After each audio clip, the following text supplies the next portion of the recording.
अज़ीज़ सामीन कराम अस्सलामु अलैकुम रहमतुल्लाहि ताला व बरकातुहू। सल्लल्लाहु अला मुहम्मद सल्लल्लाहु अलैहि वसल्लम सलातु व सलाम अलैका या रसूलल्लाह सल्लल्लाहु ताला अलैहि वसल्लम। हज़रात, आपने पिछले वीडियो में समाअत किया ताबूत सकीना, और आज आप इस वीडियो में समाअत करेंगे कि ताबूत सकीना में क्या था। उस मुक़द्दस संदूक में हज़रत मूसा अलैहिस्सलाम का असा और उनकी मुक़द्दस जूतियाँ, और हज़रत हारून अलैहिस्सलाम का अमामा, हज़रत सुलेमान अलैहिस्सलाम की अंगूठी, तौरात की तख्तियों के चंद टुकड़े, कुछ मन्नत सलवा, उसके अलावा हज़रत अंबिया किराम अलैहिमुस्सलातु वस्सलाम की सूरतों के हुलिये वग़ैरह सब सामान थे। कुरान मजीद में खुदावंद क़ुद्दूस ने सूरह बकरा में उस मुक़द्दस संदूक का तज़किरा फरमाते हुए इरशाद फरमाया, वक़ाल लहुम नबिय्युहुम इन्ना आयातु मुल्किही अन यअतियकुमुत्ताबूतु फ़ीही सकीनतुम मिन रब्बिकुम व बक़िय्यतुम मिम्मा तरक आलु मूसा व आलु हारून तहमिलुहुल मलाइका इन्न फ़ी ज़ालिका लाआयतन लकुम इन कुंतुम मुमिनीन। तर्जमा कंजुल ईमान। और उनसे उनके नबी ने फरमाया, उसकी बादशाही की निशानी यह है कि आए तुम्हारे पास ताबूत जिसमें तुम्हारे रब की तरफ से दिलों का चैन है, और कुछ बची हुई चीज़ें हैं मुअज़्ज़ज़ मूसा और मुअज़्ज़ज़ हारून के तरकह की। उठाते लाएंगे उसे फरिश्ते, बेशक उसमें बड़ी निशानी है तुम्हारे लिए अगर ईमान रखते हो। दरस हिदायत। बनी इसराइल के संदूक के उस वाक़े से चंद मसाइल और व फ़वाइद पर रोशनी पड़ती है जो याद रखने के काबिल है। पहला ये कि मालूम हुआ कि बुज़ुर्गों के तबर्रुकात की खुदावंद क़ुद्दूस के दरबार में बड़ी इज़्ज़त व अज़मत है, और उनके ज़रिए मखलूक़ खुदा को बड़े बड़े फ़यूज़ व बरक़ात हासिल होते हैं। देख लो, उस संदूक में हज़रत मूसा अलैहिस्सलाम की जूतियाँ, आपका असा और हज़रत हारून अलैहिस्सलाम की पगड़ी थी। तो अल्लाह ताला की बारगाह में ये संदूक इस कदर मकबूल व मुकर्रम व मुअज़्ज़म हो गया कि फ़रिश्तों ने उनको अपने नूरानी कंधों पर उठाकर हज़रत शमूएल अलैहिस्सलाम के दरबार नबुव्वत में पहुँचाया।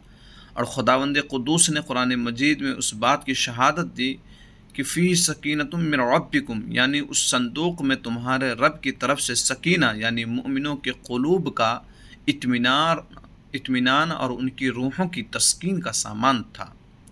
मतलब ये कि उस पर रहमत इलाही के अनवार व बरक़ात का नुज़ूल और उस पर रहमतों की बारिश हुआ करती थी। तो मालूम हुआ कि बुज़ुर्गों के तबर्रुकात जहाँ और जिस जगह भी होंगे, ज़रूर उन पर रहमत खुदावंदी का नुज़ूल होगा, और उस पर नाजिल होने वाली रहमतों और बरकतों से मुमिनीन को सुकून क़ल्ब और इत्मीनान रूह के फ़यूज़ व बरक़ात मिलते रहेंगे। दूसरी बात, जिस संदूक में अल्लाह वालों के लिबास व आसा और जूतियाँ हो, जब उस संदूक पर इत्मीनान का सकीना और अनवार व बरक़ात का ख़ज़ीना खुदा की तरफ से उतरना कुरान से साबित है, तो भला जिस कब्र में उन बुज़ुर्गों का पूरा जिस्म रखा होगा, क्या उन कब्र पर रहमत खुदावंदी का नुज़ूल नहीं होगा?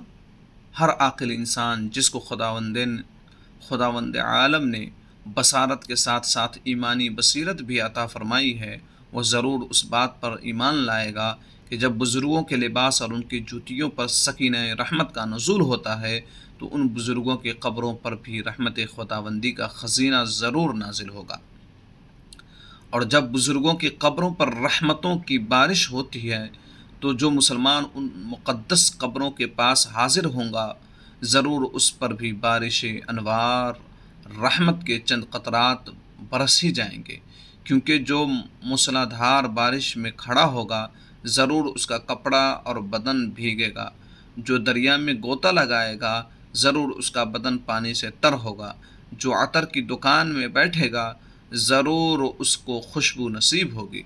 तो साबित हुआ कि जो बुज़ुर्गों की कब्र पर हाज़िरी देंगे, ज़रूर वो फ़यूज़ व बरक़ात की दौलतों से माला माल होंगे, और ज़रूर उन पर खुदा की रहमतों का नुज़ूल होगा, जिससे उनके मसाइब व आलाम दूर होंगे और दीन दुनिया के फ़वाइद और मुनाफ़े हासिल होंगे।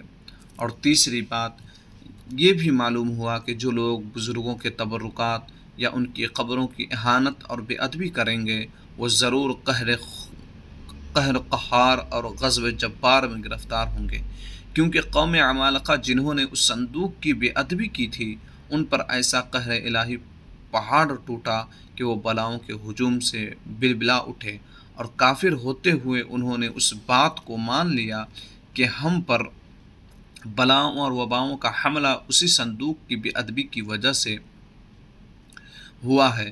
چنانچہ اسی لیے لوگوں نے اس مقدس صندوق کو بیل گاڑی پر لاد کر بنی اسرائیل کی بستی میں بھیج دیا تاکہ وہ لوگ غضب الہی کے بلاؤں کے پنجہ قہر سے نجات پالے۔ اور چوتھی بات، جب اس صندوق کی برکت سے بنی اسرائیل کو جہاد میں فتح مبین ملتی تھی تو ضرور بزرگوں کی قبروں سے بھی مومنین کے مشکلات دفع ہوں گی اور مرادیں پوری ہوں گی، کیونکہ ظاہر ہے کہ بزرگوں کے لباس سے کہیں زیادہ اثر رحمت بزرگوں کے بدن میں ہوگا۔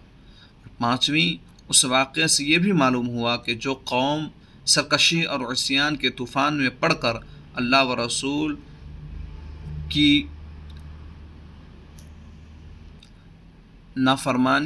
نافرمان ہو جاتی ہے، اس قوم کی نعمتیں چھین لی جاتی ہے۔